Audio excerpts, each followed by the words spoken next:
Hello everybody and welcome to The United Stand. This is your latest Manchester United news and transfer news, and look, no more transfers. Highly unlikely Manchester United will make any more transfers in these last couple of days of the transfer window is the breaking news. We're going to be doing a call-in. We take any opinion. We don't cut people off just because they're not happy with what the club are doing, and we certainly don't suggest bringing Luis Suarez back to the club, none of that. But in all seriousness, look, the situation at Manchester United is somewhat tense at the moment, and we will be getting into that. Lots of things I want to talk about, and then we'll start taking some of your calls. I also want to just say as well, Thursday night is the end of the transfer window. We are doing a United Stand get-together on Thursday the 8th of August, on Thursday night. After the transfer window closes, a few drinks, a live show in front of 300 people. We've still got tickets for it. If you want to come down, links in the video description.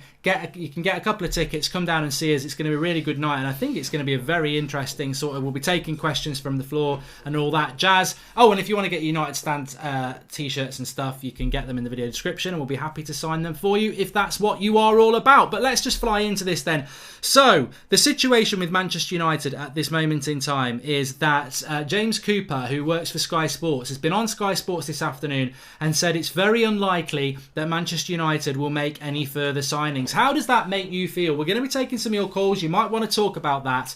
But what I would say is, it does annoy me a little bit when people start saying James Cooper's an idiot, he doesn't know what he's on about. Simon Stone's full of shit. You know, these are not... I've been doing this for I've been supporting United a lot longer than I've been doing the United Stand, but I've been doing United Stand for a number of years, and I can tell you, there are people I listen to, and there are people I half listen to, and there are people I totally ignore. James Cooper, Simon Stone are not people I totally ignore. I think they are very credible journalists, and they may be saying things we don't want to hear, but it's who's telling those people those things that you need to register in your brain. James Cooper won't have just gone on Sky Sports and thought, I'm going to upset the whole United fan base, who I basically work for, because he's Manchester United's correspondent for Sky Sports. He's been given that information. So United highly unlikely to do any more transfers. You've got to take it as there might be something in that. In fact, there probably is. And it's not very nice, is it? It's not a very, very, very nice feeling at all, because I think we've been in this situation for so long over the last few years where, you know, we think we're going to have this great transfer window.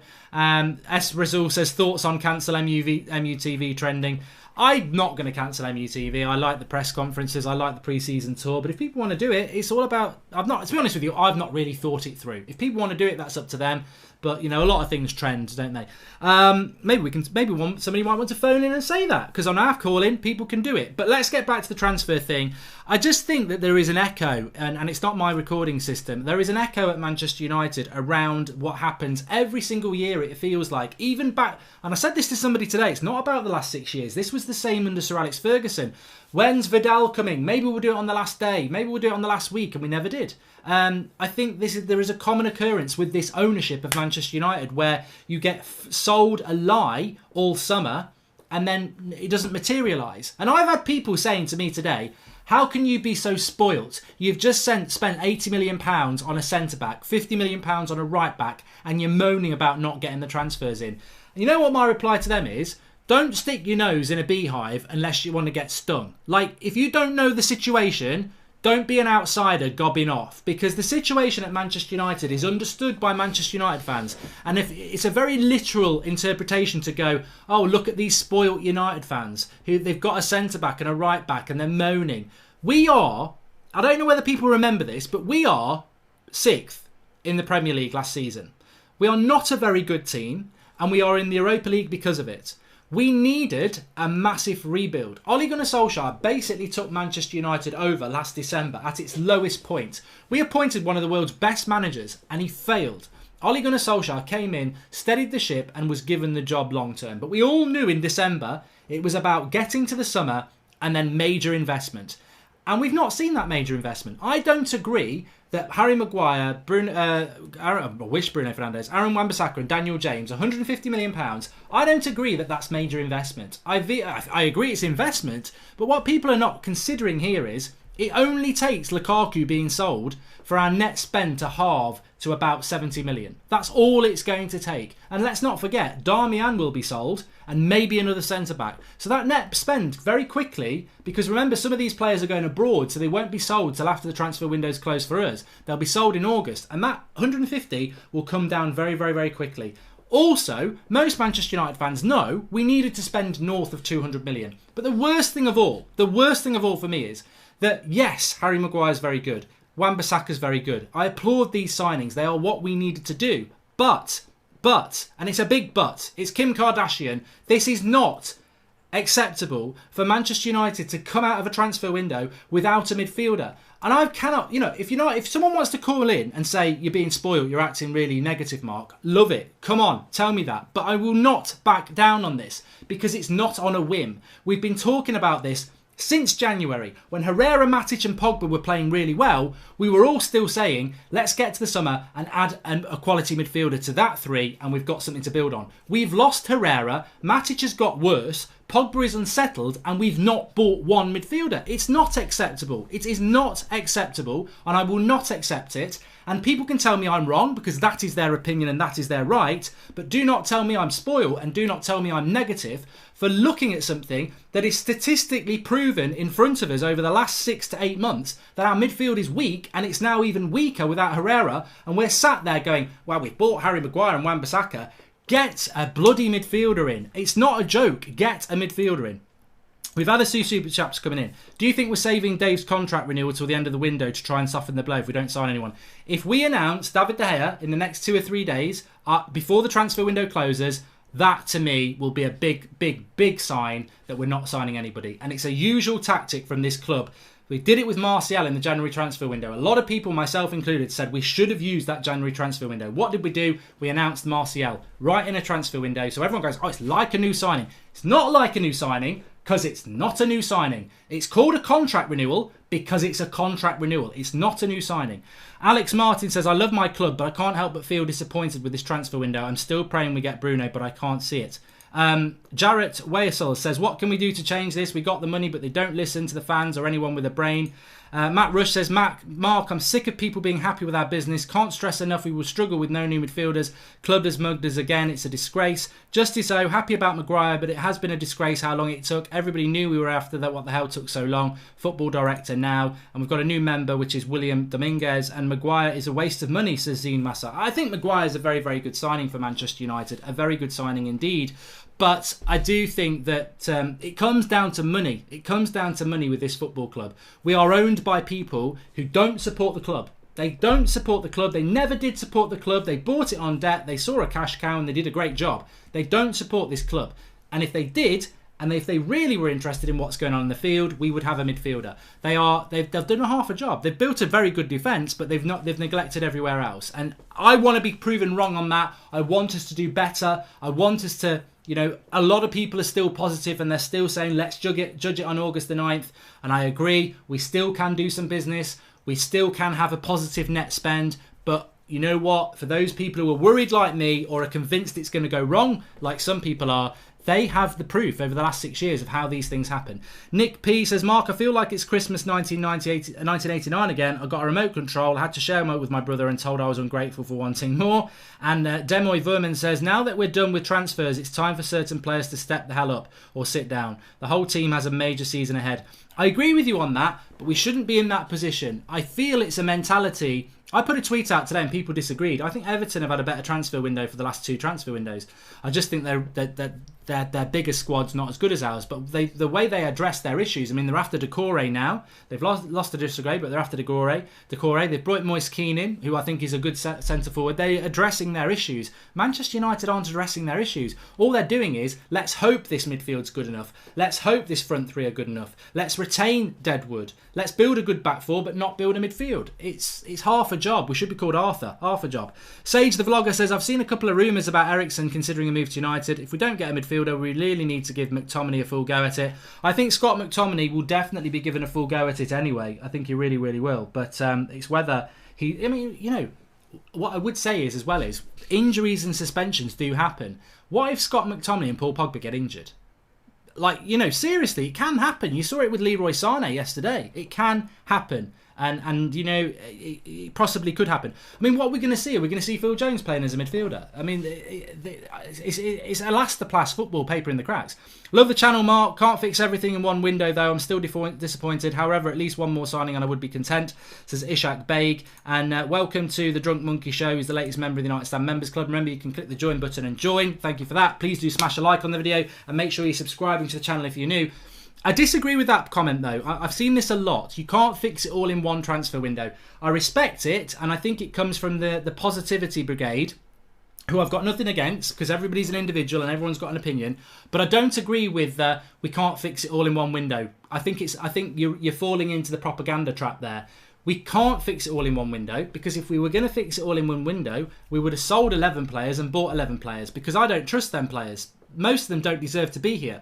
But there was an acceptance at the start of the summer. We'd only sell 4 and we'd probably only sign 4 or 5. I accept that. But we've only bought 3 players. Wan-Bissaka, Daniel James and Maguire. We needed to at least sign 4 or 5. So, yes, we couldn't do everything in one window, but it was meant to be 4 or 5 this summer and 4 or 5 next summer. We've done 3. That's not acceptable. We should have signed 4 or 5 players this summer and then 4 or 5 next year. So I agree it was never going to be done in one window, but we haven't done enough in this window. Like, you can't just buy 2 top quality defenders and neglect your midfield. It's not like a bloody computer game. This isn't FIFA. This is real life. This is Manchester United fans spending real money watching that team all around Europe and all around England till next May, and they're sending a car out with 3 wheels. Some would say 2. But they're sending a car out that's not fit for a race. And that's not acceptable from an ownership point of view. All because they want to keep a bit more money in their pocket. And what baffles me the most about this with Manchester United, because I need to start taking some calls, what baffles me the most is every season we've been in the Europa League, we've spent big money because they shit themselves and think we can't have another year not in the Europa League. We've got to get in the Champions League. So they spent big. Mourinho's first season, Van Gaal's first season, they spent big. They haven't done it this year. Yeah, Harry Maguire's 80 million and Wan-Bissaka's 50 million, but it's 2 players. You can't. Yeah, you've spent well on those, but where's your midfield? Like, I will sit here now. Well, I'll do it on Friday when we know for sure. But if it's Friday morning now, I will sit there on my Premier League prediction show for the United Stand and where United are going to finish with all you lot live, and I will say, as we are now, if the team is the same as it is now on Friday, I will say we are going to finish 5th, and if we get 4th. Ollie deserves manager of the year. Because I said it with Emery last year. I could already see Emery's a good manager, but the squad wasn't good enough for Arsenal. And he nearly did it, but they didn't. And this United squad is not good enough to get 4th place. We might do it, but I'm not going to predict it, because if Ollie does it, he deserves manager of the year. I don't care if Pep wins everything. He can win the Champions League, the Premier League, the Carabao Cup, the FA Cup, the Community Shield, the Grand National, the Ashes. He can win all of it. But I'll still give it to Ole Gunnar Solskjaer if he gets 4th place next season with that squad he's got today. Because I don't see it. I really don't. I can see the weaknesses. You can see the bottlers in that team. They might have 5 or 6 good games, but they'll have 5 or 6 bad games as well. And that's sad, isn't it? To go into a season totally... And I always said this as well. I said it a year ago. Don't let Mourinho lower your expectations. Manchester United should always be a team that you're expecting to be in a title race. How wrong I was. They've lowered our expectations to the basement, haven't they? Because I don't expect us to finish 4th next season at the moment, unless we get a midfielder in. And the club need to open their ears to that, because if we're in the Europa League again next year, all the sponsors drop. So it's baffling anyway. Are they just trying to sell the club? They don't want to invest in it anymore?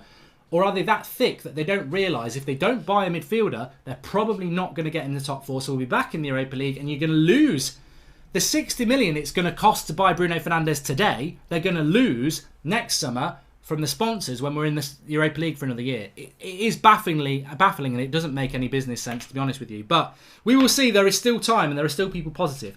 The club just doesn't need a new midfielder or 2. We need a 20-plus a goal season striker, says TikTok. Well, you know, you might be right with that. You might be right with that as well.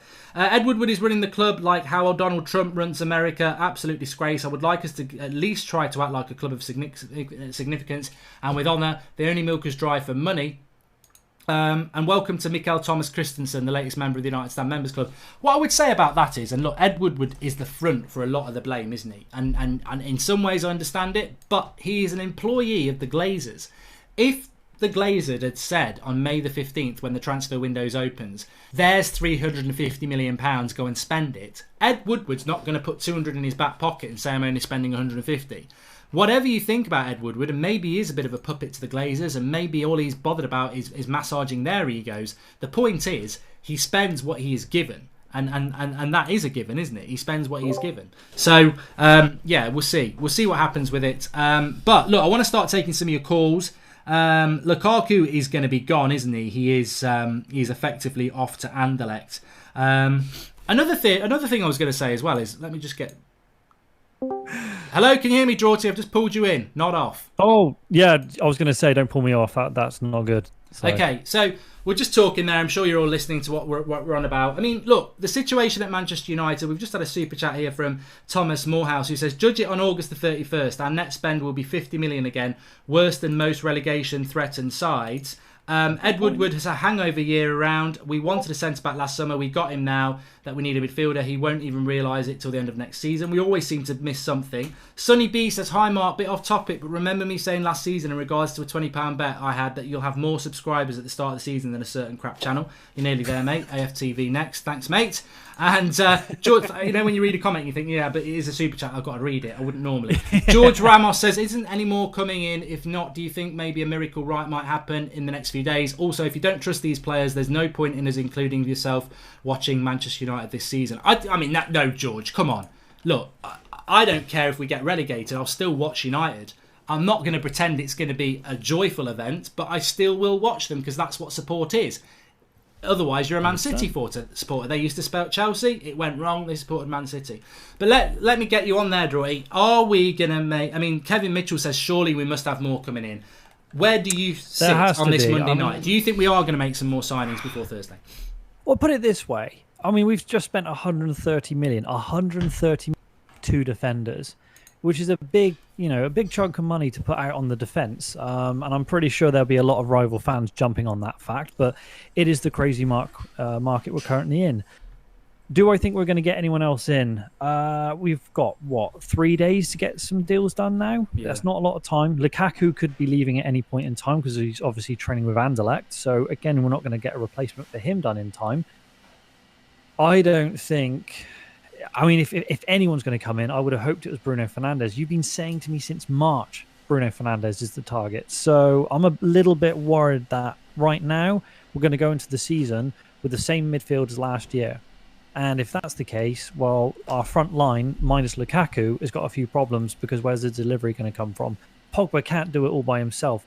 We've just lost Ander Herrera as well. So you already had to replace Herrera. We already knew we needed a midfielder next to Pogba to support him anyway. That's 2. And we haven't signed any. So, and the Deadwood's still there. So it's not looking too good at the moment. And I don't think the club want to spend that much more money. I think for them, including Daniel James, 148 million outlay at the moment. If we get anything back for Lukaku, well, that's 75 million net spend for this year. Is it good enough? No. Well, it's not good enough, is it? Because actually, people might say, well, profit lines, this, that and the other. But the point is, we'll be outspent by Villa. If Villa can spend 100 million, United can spend 2 net. And they're not doing that. I've just got some super chats to read. Jacob Hurley says, Mark, the event's on Thursday. I want to attend, but no information on if there is wheelchair access. Please could you confirm before I book travel. I will let you know tomorrow night, Jacob. I'll have to check that out. Jordan Such, if Pogba stays, it's unlikely he's going to play all 38 league games regardless. Yeah, you're right. He always gets injured. He always misses a month because of hamstring issues. And I will come back to that. I want to ask Strawty about that. And Jeff Christensen says, with our current midfield, we will be fighting for a mid-table finish. Well, that is a follow on what I was going to say there. I said today, I don't like saying it, and people say it's negative, but if Paul Pogba gets injured or potential, Matic is crap, Fred, we just don't know. But even if they all play to their potential, I don't think that midfield is any better than a Watford midfield. I don't. I think Pogba is the player that gives us that quality, and he's been very inconsistent. So I'm not being sensationalist here. I really keep going on about the mint with a hole because that midfield is... I don't rate it, and I don't see any... It's not like the attack where Gomez, Greenwood or Chong could just come through and be amazing. There is no youth player. Garner is not... He's good, but I don't think he's going to come in and... Not at that age, 18. You don't get... What about Angel Gomez, though? Angel Gomez. He's not a centre midfielder, is he? He's not a centre midfielder, but he is an attacking sort of creative player who can make things happen. But at the moment, you lose Pogba, we are one injury away from a crisis. Mm. Imagine if he suddenly, I would never wish any injury on a player, but if you suddenly lost Pogba for any length in time, you were then down to Nemanja Matic, McSauce, Fred, Pereira, or Mata, and I'm probably missing someone. We just haven't got enough depth. We lose Pogba, we are in serious trouble. But the only thing I would say is, if you look at it, last season was the worst defensive record in the league since 1978-79 for United. Yeah. So, I can understand them going, okay, well, you can only maybe fix one area. What area is it? Ashley Young was a problem at right back. We have not had a decent right back, even a world-class right back, since the days of Gary Neville, which is a long time to go without a really decent fullback. So straight away, Wan-Bissaka in there, that problem's fixed. Lindelof, we know he's a great centre-back. He's only going to get better with time playing in the United side. We had to get a centre-back in. They've got Harry Maguire. All of a sudden, your back four plus your keeper is very solid. Other teams will look at us now, and now we've got a strong defensive unit, which is brilliant. But on that, though, I mean, I understand that, but just while you're saying that, it occurred to me that, okay, we've bought a right back and we've bought a centre-back and they're brilliant. And then we've left the midfield still as shit as it was before. Surely, if we bought the centre-back and one midfielder, you half fix your defence and you half fix your midfield, and there's more balance, there's more synergy. It's a bit like an ugly bloke with a small willy, right? And he goes to he's only got £1 million to spend, and the surgeon... Are you talking about me again? You're talking about you. And the surgeon says, right, you've got a 1-inch willy, I can give you 4 inches to get you up to 5, which it makes it, workable, and I can fix your nose and your mouth, and you'll look, okay. Or I can fix your whole face, but then when they go downstairs, you've got a maggot knob. Or I can give you a 12-inch willy, but you're going to be ugly and you're not going to pull anyway. It's about balance. And I think that, to me, is the confusing thing. We've got a brilliant defence now, an absolutely brilliant defence. But what are we going to do? Try and win every game by just scamming a goal here and then having a clean sheet? You've got to have... I wouldn't want to give Wan-Bissaka or Maguire up for anybody. But we could have bought Maguire and put Dalot at right back and got Wan-Bissaka next year. Or we could have bought Wan-Bissaka and put Smalling at centre back. And then we've got a midfielder. I think, personally, this is not the plan. This was not the plan. The plan was Wan-Bissaka, Harry Maguire, Bruno Fernandes. And the Bruno Fernandes deal is not going to happen because of the Perisic thing 2 years ago, where Ollie wants him, but the board are like, no, we're not going to we're not spending 60 million on Ollie. We're not going to do it. And I think that's what it is, because I can't for 1 minute believe the plan was just to fix the whole defence and leave the midfield exposed. If you think about it, though, had we not got Harry Maguire and we got Bruno Fernandes, Wan-Bissaka is amazing. He's brilliant. But you're then going back into the season with the Choco Brothers and Tuanzebe. I love Tuanzebe, but he's not experienced enough to be straight in there. So do you not think that actually having someone come in like Harry Maguire is slightly more important than... If you had to choose, between Bruno Fernandes and Harry Maguire, who do you go for? If I had the personal choice to make, and I need to do some super chats, I would go... if I could only have either out of these 3 players, Wan-Bissaka, Bruno Fernandes or Harry Maguire, and could only have 2, I would have got Harry Maguire and Bruno Fernandes. I love Wan-Bissaka, but you could have played Dalot and got him next year, and then you would have had a midfield and a centre-back sorted out. I don't want us not to sign Wan-Bissaka, but I would have gone with the balance of getting a midfielder and a centre-back. I think they were the priority positions for me.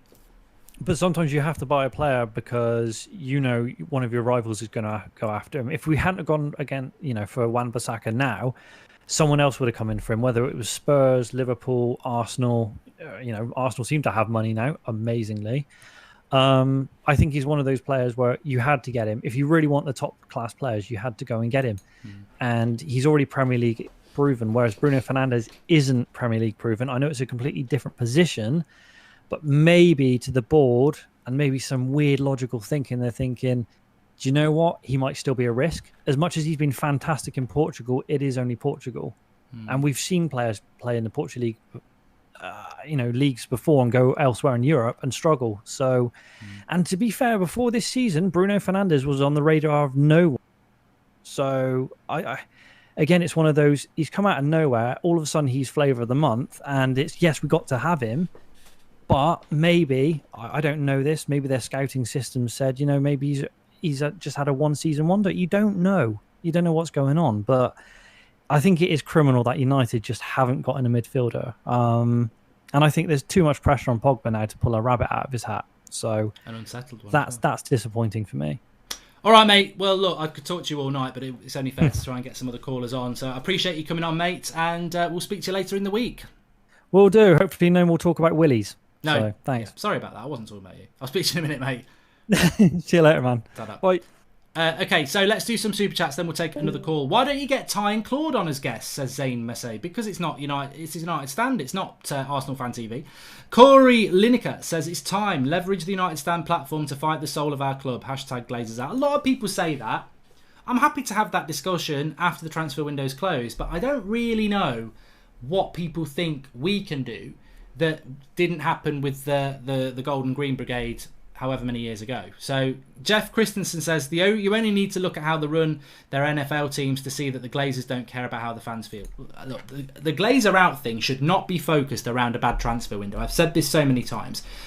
Or a bad football season. If your Glazers out, you should have been Glazers out when we won the Champions League in 2008 because they were in charge there. For me, I don't want the Glazers in charge of our football club because they don't support our football club. But they didn't support our football club when they bought us. They bought us on debt, they're businessmen, and they've sucked a lot of money out. As much as I don't like Man City, they're very rich businessmen who've just poured money in because they want that club to be number one. And they're prepared to lose a lot of money over 10 years to start making it back after 10 years, but be established as the number one. We were number one when the Glazers bought us, and they're not bothered about being number one. They just want us to make money. And that's it in a sentence. Simple as. Sean Turner, why are we going into a season talking about players having potential? We are United. We need proven players. Midfield is championship level. I agree with you on that one. And Milverton Richards says, if we don't sign midfielders, we will overwork the defence and they will end up either injured or frustrated, leading to them playing bad football. Yep. I agree with that. I do. I think that that is an issue with Manchester United, pure and simple every time. That, doesn't matter how good your defence is, people in front of you have got to do a good job. And look, as I was saying to Drawty there, it's great to have Paul Pogba involved, but does he want to be here? I don't know. Hello, can you hear me? You're live on the United Stand. How you doing, Mark? I'm good, thanks. You? I'm doing well. What do you want to talk about, pal? I want to talk about Harry Maguire. And let me first start off by saying that I think Harry Maguire is massively important for this rebuild. I think that he's the center back we need, a Premier League proven center back who's going to help us from set pieces and corners. But the more I thought about it, the more I just slowly began to progressively shake my head. The point of building a defense is not so that teams can just run at your defense and attack it all game and bypass the midfield.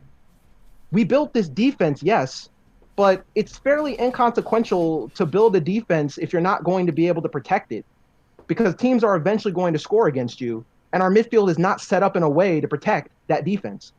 So eventually we're going to concede. Yeah. I just said it before you came on. Doesn't matter how good the defence is. If you've got Man City, Liverpool, Spurs bypassing your midfield with runners, doesn't matter how good Harry Maguire is, Lindelof is, Wan-Bissaka is, picking up runners is very difficult. That's what midfielders track runners for. So, we can have this titanium defence, but if the midfield is like Matic, who loses his runner all the time, and let's not forget, people can shoot before they get to the defence as well. So, we will still concede goals next season, and we will still lose games if we don't invest in the midfield. And I'm not convinced we will. I mean, for those joining us a little bit late, very unlikely that Manchester United will make any more signings. That's coming from Sky Sports' James Cooper, who's a Manchester United correspondent. Do you believe that? Do you think we will make any signings? And if so, who? I don't believe we're going to make any signings. And the main reason I don't believe we're going to make any signings is because the club has shown that it takes them centuries to get deals done. And if it's going to take you that long to get deals done, then I'm not going to believe that you're going to get a solid deal done in the next 3 to 4 days. And a panic buy for Sean Longstaff is not the answer if Newcastle's even going to sell that player. The best bet was Bruno Fernandes. But there are two points of view that I'm hearing on this, and I'm not sure which one is correct. One point of view that I'm hearing is that we just don't want to spend the money for him, which is utterly ridiculous if you consider the fact that a team such as Spurs or Liverpool can come and pick a player like him up and instantly get stronger. The point was to be challenging a team like Spurs for third or fourth place by picking up the requisite midfielders to be strong. But if they get him, rest in peace. What are we going to do? And then the other point of view that I'm hearing is that Ali wasn't nearly as interested in him as we were led to believe, and that the reports were mostly being fed out of Portugal by the Portuguese media. Now, I hesitate to believe this because, as you've pointed out before, the club were in for them, and I completely believe you. You know, you have no reason to lie. I must just jump in there because there will be people saying, "Oh, why should we believe Goldbridge?" But we had Simon Peach on being interviewed by Flex when he was in Australia, and Simon Peach works for the Press Association, and he is a credible Tier 1 journalist. So if people don't want to believe what I and others have said, he said Manchester United like Ole Gunnar Solskjaer, and I'm 50-50 that they'll sign him 5 weeks ago. So look, I think some people want to believe we were never interested in him. That is what I'm saying is not the truth. We have been interested in him. I hope we still are. But this nonsense thing's being fed out that he's never been on the list. It is nonsense. It is nonsense then. But, you know, that really puts more pressure on the club. I have to say, if you've had question marks about Ole Gunnar Solskjaer before, and you thought, not you specifically, but just people in general, and you thought, well, this manager's not good enough, he doesn't have the tactical nous to compete with Pep Guardiola or Jurgen Klopp, then you really have to take the pressure off Ole. I can't look at Ole this season if we don't get a midfielder. No. I can't look at him and say, well, this is all your fault. You're supposed to get these players playing at the highest level. Why are these players struggling? Because we've seen what these players are. Yeah. And he's been ultimately he's being, it's a bit like Mourinho last year. It's a bit like Van Gaal and Moyes. They're being sent out to do a job against very, very competent managers and clubs, like you mentioned, Liverpool and Man City. But he's been sent out without the tools to fight them, really. So it's hard to... They're setting him up to fail, effectively, so they can keep a bit of money in the back pocket. Exactly. They're setting the manager up to fail. And, you know, the sad thing about it, I was talking about this in the call-in queue. I was saying, if Ole gets blamed for this, which I suspect he will, you know, they're also going to look at players like Marcus Rashford and Anthony Martial, who many people say, oh, these players just aren't good enough. Well, what support are they getting from that midfield? You know, what chances are created for them to be able to go on and score these goals? And let's face it, these two players especially are going to be under a ton of pressure. If we're going to compete for top four, they've got to put in at least 15 to 20 goals. That has to happen because you're looking at players like Sadio Mane and Mohamed Salah. They're doing that, and that's the difference. If we're going to reach that level, those players have to have that support. Ollie's not getting the support. Our front three is not getting the support.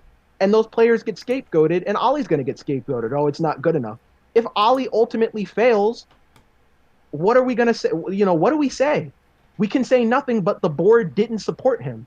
And I understand some people will make the argument, well, you know, we might be waiting until the January transfer window, or we might be waiting until next season to get these players in. Maybe we'll focus on the midfield next season. Okay, but yeah, City and Liverpool aren't going to wait around for us to do that. Tottenham's not going to wait around for us to do that. Those teams are going to strengthen now. And by the time we address our needs, those teams will have already stacked depth. So now, yay, you know, we finally got those players in, but we're still outmatched. I was talking in the calling queue tactically about us pressing, and a lot of people, you know, they were saying, "Oh, well, we're finally pressing, and it's good to see this." And I'm thinking, yeah, but that's a prerequisite at this point.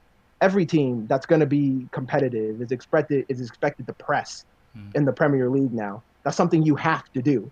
We're seeing it now, and it's not something that we saw under Mourinho. But us pressing isn't going to make the difference. The little signs we're seeing from Ole is just a small step in the right direction. You understand what I'm saying? Like, there's just so much work to be done, and we need to accelerate the process. We can't keep taking our time here. We need to get that midfielder in. We can't wait anymore. Bob, fantastic call. Please do call in again. Thanks so much. Cheers, mate. Really good call. Lots of relevant points there. We're going to take another call in a minute, but there was a comment here from Ruth Mayer saying 8 weeks to do 2 signings is a joke. It is, especially when you think about the amount of time that we had and what needed to be done. I mean, look, I've seen a few people talking about Brexit FC. There's a few super chats I need to read out. I will go through them in a moment as well. But with regards to Brexit FC, I've got to agree with this. I was thinking about this today, and I would have forgotten about it if I hadn't seen it. And I also want to tell you something about Dybala. But with regards to Brexit FC, we were joking about this on this show probably 5, 6, 7 weeks ago. And I was quite adamantly against it. I said the press, especially around May and June, kept going on about Ole Gunnar Solskjaer just wanting British players. And I said it at the time, like, look at Ruben Neves, he's not British. Look at Bernardo Silva, he's not British. Like, this obsession with British players. Fabinho's not British at Liverpool. Salah's not British. Firmino's not British. It's good to have a mix of British players, but the reason we needed to bring some British players in, because the current set of British players we've got are shit. Like, you know, Phil Jones, Ashley Young, Lingard's not really been performing.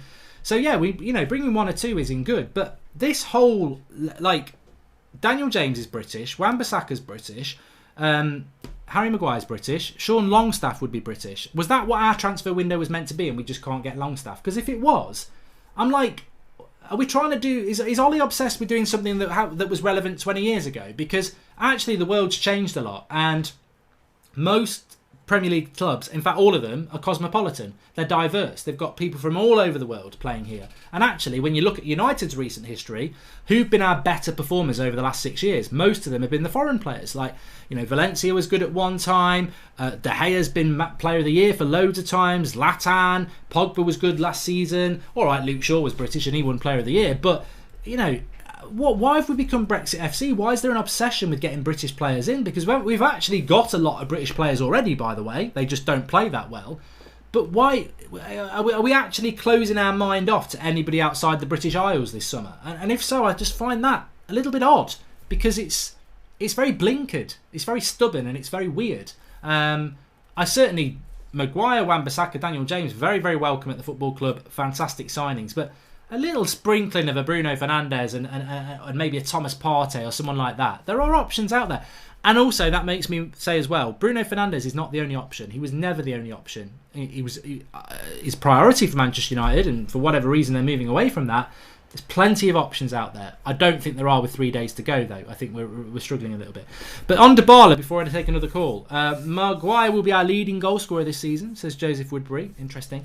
On Dybala, I just want to say this, and a lot of people giving a lot of love to Bob's call there, which was actually fantastic. In fact, please do smash a like on the video when we have the call in on a Thursday night, because we've got a fantastic community here on the United Stand. We're live every night at 8 o'clock. We've got Transfer Daily every morning at 7 a.m. And then obviously we go live with any breaking news throughout the day and evening. But so please do smash a like on the video for the community, because it's not always easy to come on and have your first call in front of 10, 15,000 people. And support the community. We've got a really good one.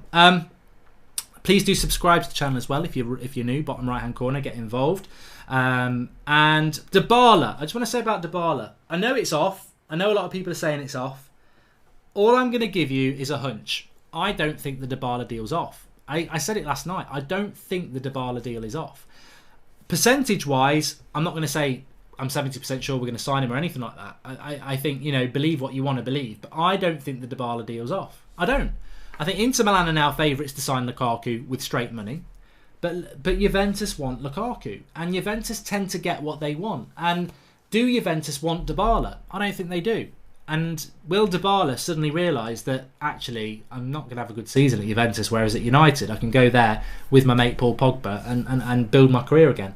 I just got a funny feeling the Dybala deal's not off. And I've also got a very cynical feeling the Dybala deal was never off. I think if I was working in marketing, which I have done before, if you put out, like they did last night, Manchester United, through your little outlets, United, Dybala deal's off and Bruno Fernandes deal is off.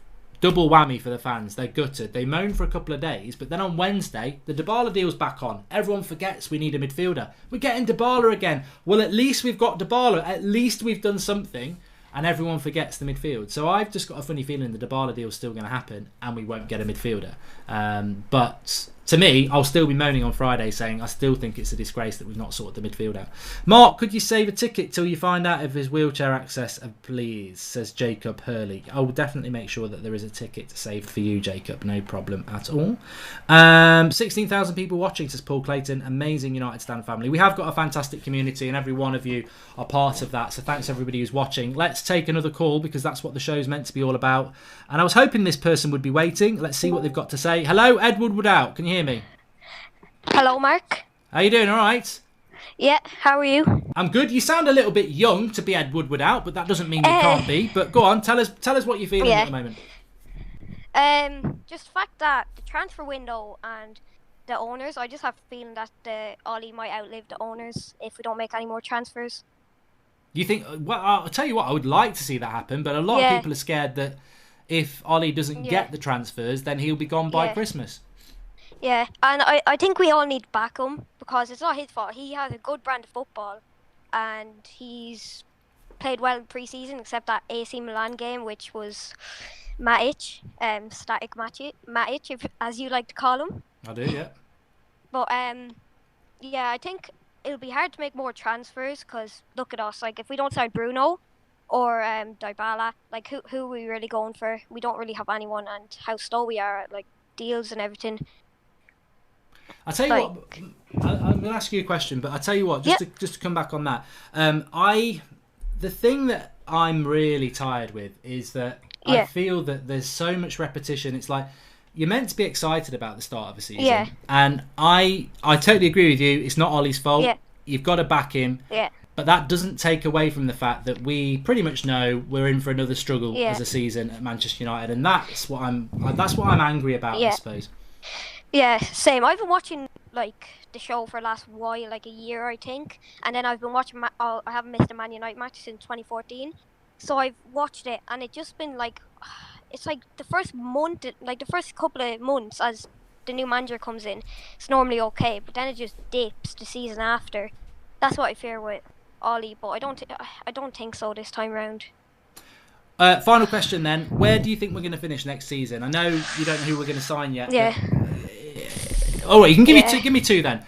If we don't sign anybody else, where do you think we're going to finish? If we do sign, let's say Bruno, where do you think we'll finish? Yeah, I think we'll finish 4th if we sign Bruno, and 5th in the Europa League 1. Oh, well, yeah. Would I be able to shout out my YouTube channel here? Yeah. If you don't mind, could you sub to TFK Esports? TFK Esports? Yeah. What do you do on there? Just like we make football videos, like a game of videos, we talk like some videos, like some streams I'm playing a game, and I talk about like Man United. All right. I just like mention you saying I'd watch the United stand. Yeah, no worries, mate. Well, thanks for calling in, and really appreciate it. Yeah, thanks, Mark. Cheers, pal. Lovely caller, but it makes me laugh because when it said Ed Woodward out on it, I was like, oh, there's going to be somebody coming in, rah, rah, rah. And just shows, don't judge a book by its cover. You never, ever should. I think Manchester United are in for Longstaff and Dybala, says Kazmi TV. I mean, I've had my opinion on Longstaff, and my opinion is this. Even if we bring Longstaff in, right, I'll be happy because it's a midfielder. But I still think it's the wrong midfielder. I mean, why is a player who's played 9 games for Newcastle when he's 22 the answer to our midfield? Again, I just feel like, as I said, with the whole Brexit FC, everybody's British, this constant talk of a rebuild, I think they're rebuilding too big. I think they're like, oh, it's a massive rebuild. It's going to take 10 years. Nah. You know, there are managers out there who've walked into clubs and had them being competitive in the first season. And I think we're being sold a little bit, oh, this is a massive job. It's a massive job. And they're all sat there counting the coins in the boardroom going, just keep feeding out, it's a massive job. I've got money to count. And actually, it is a massive job, but it's not so big that we need to write off 3 seasons. Like, there can be significant progress in each year. I don't expect a title in the next 3 years, but I quite fancied United to be fighting for 3rd this season, and at the moment I don't. The next season we maybe could have been fighting for 2nd, a little bit of a title charge, and in the 3rd season I expected to be fighting for a title, maybe not winning it.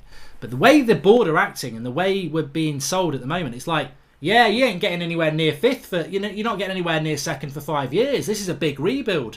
Sean Longstaff's got a bloody 30 games, 40 games, then he gets decent, and it's like, do you not realise like the Manchester United are a big club with a big name, and you could go and buy Thomas Partey, you could go and buy Bruno Fernandes, you could go and buy 4 or 5 other top quality midfielders that would walk to Manchester United from wherever they are in Europe and play in our midfield and be ready now. They just don't seem to have got the mix right. It all seems to be about potential, when actually 1 or 2 players that were of top quality should have been brought in, especially in that midfield. Ryan FTW, no point having two ball-playing centre-backs when the midfield won't be able to control the balls played into them in order to continue the build-up play. Very good point from Ryan there. Nick P says, there's no way this is it. Rom's going to whether it's now or next month. It's suicide not to replace him. No Rashi cover is terminal. The only thing I would say that about Nick is, and a lot of people keep saying this, a lot of people keep saying, well, let's go and buy. If we sell Lukaku, we're going to go and buy a striker.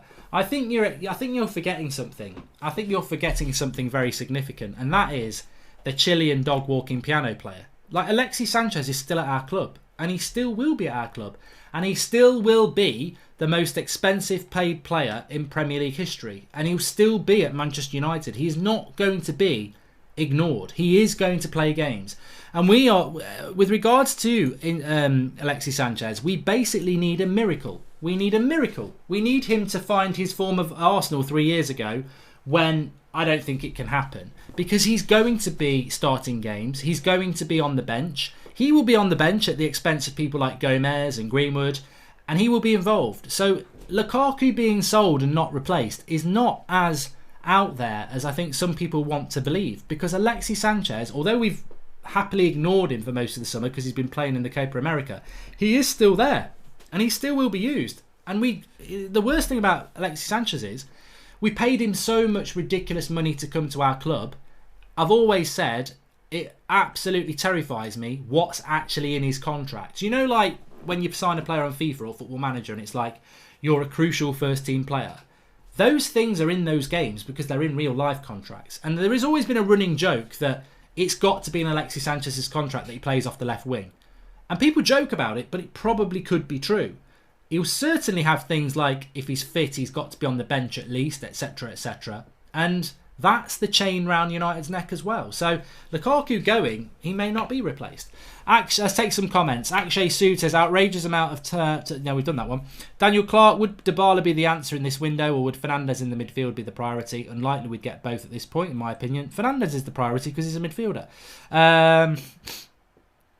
Daniel Brindley says, Metro Sport just saying Eriksen's close.